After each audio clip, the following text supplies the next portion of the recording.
This is Hidden Killers Week in Review. A look back at the most prolific stories of the week.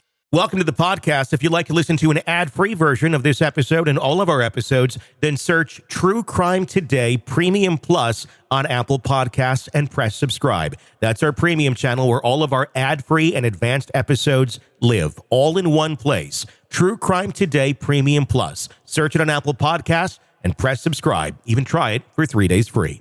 Sometimes the safest place is the most dangerous.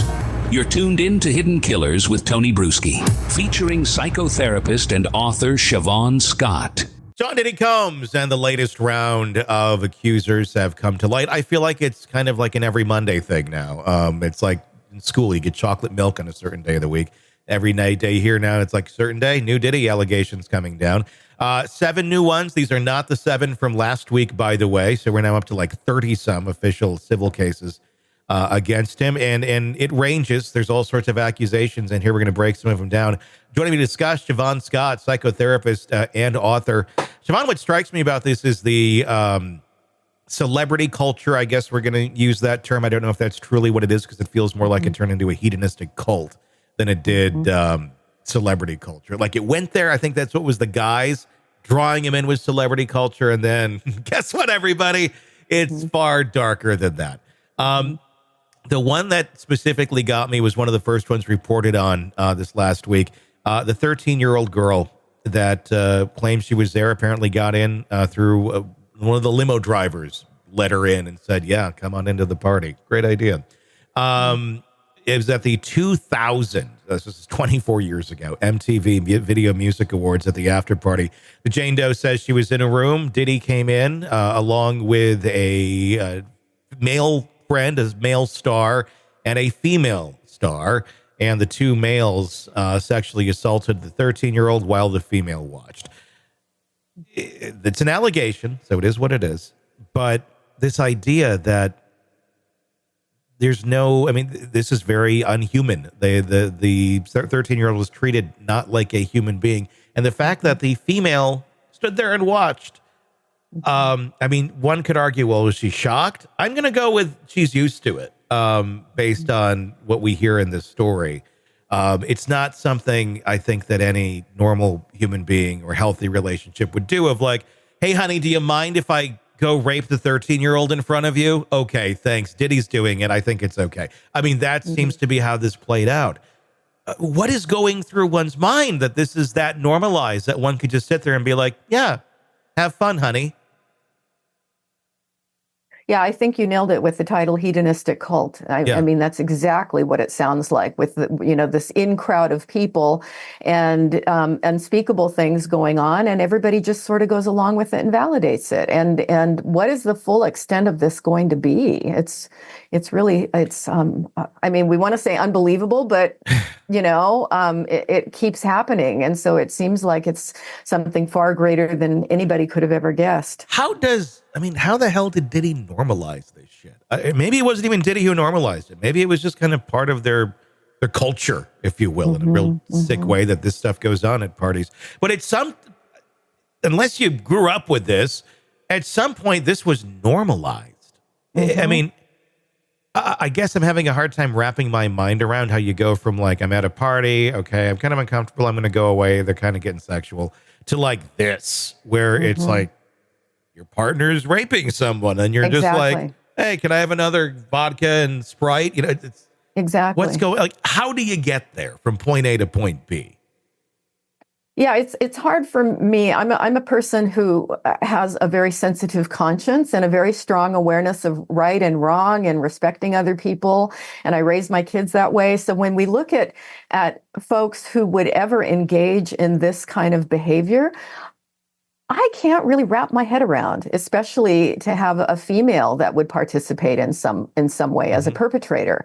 Again, are we looking at a lot of people with cluster B personality problems, and they all just sort of met each other and facilitated each other and were drunk with the money and power and got away with things for so long that they just continued. Yeah. And it's for me personally to wrap my head around it and say, how does anybody get there? It's like, it's beyond me. Hard to imagine. In a lot of these cases, when I say these cases, I'm thinking of like Epstein. I'm thinking about R. Kelly.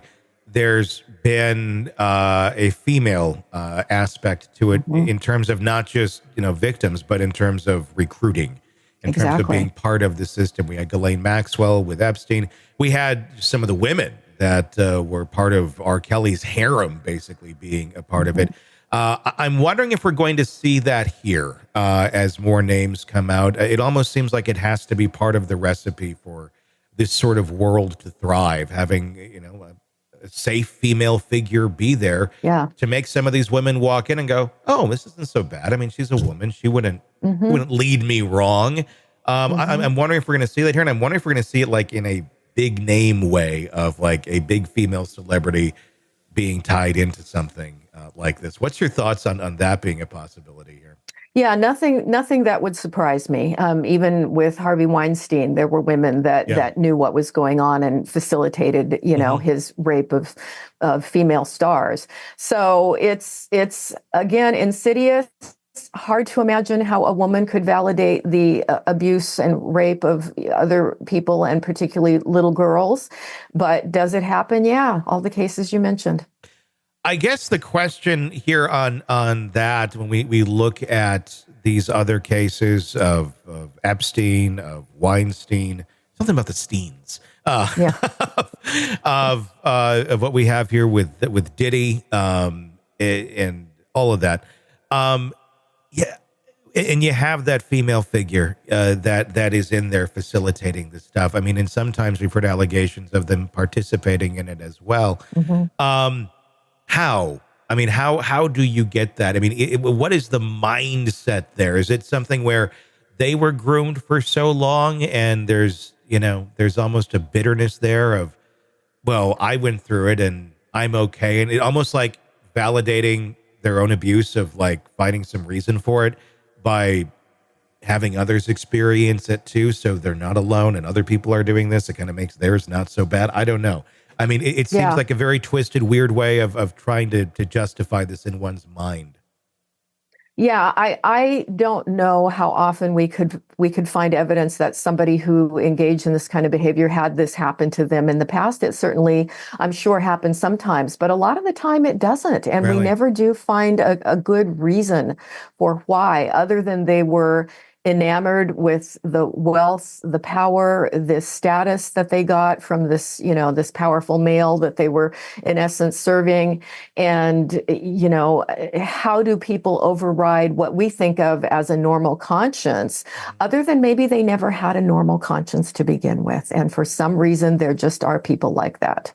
Yeah, that's the sad reality, I think, that we don't want to believe sometimes.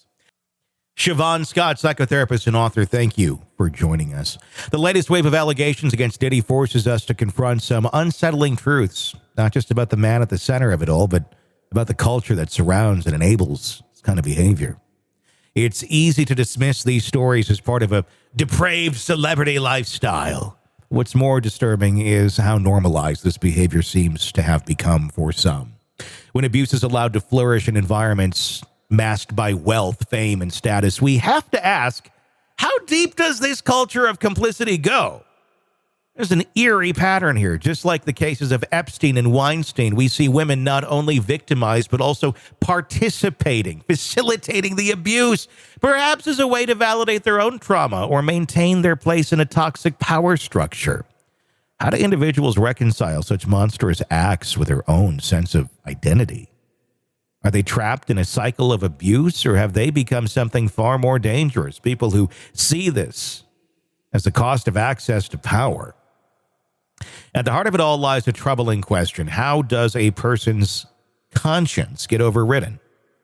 Is it gradual, one line, and a crossed out at a time, until the unthinkable becomes routine? Or is it simply that some people never had a functioning conscience to begin with?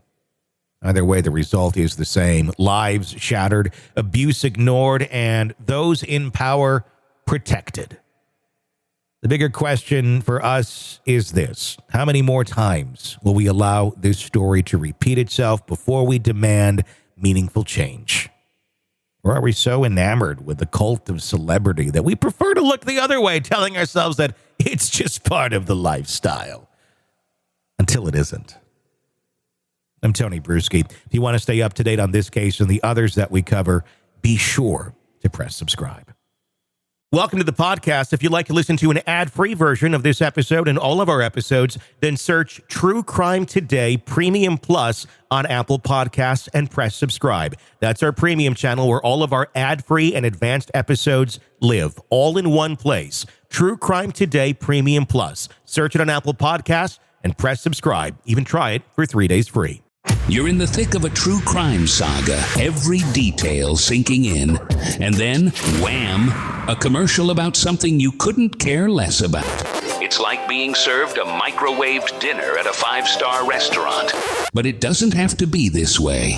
Go for True Crime Today Premium Plus on Apple Podcasts. With True Crime Today Premium Plus, you get uninterrupted, ad-free episodes, extended interviews that dig even deeper into the muck, and early access so you can brag to your friends. It's like ordering the secret menu at a crime buffet. So, search for True Crime Today Premium Plus on Apple Podcasts, subscribe, and savor every twisted detail without interruption.